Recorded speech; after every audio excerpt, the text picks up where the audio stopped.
This a drinker is not the one where you go to the little Caribbean shop and you buy them and them water it down with a whole heap of water and a beer redness I say.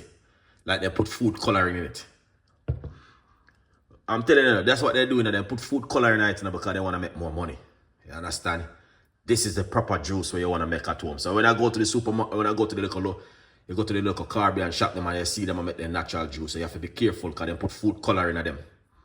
And when they are drinking, you not even know what's going on. So the best thing you need to do is to make your drink at home. Because they put food coloring in the drink and make it look red like it is natural. It's not natural. It's food coloring. This is a natural beetroot juice with ginger and lime. Or you can use lemon. There's no food coloring in this, guys. As you can see it for yourself. It's proper. And you can taste the bits in it. Alright?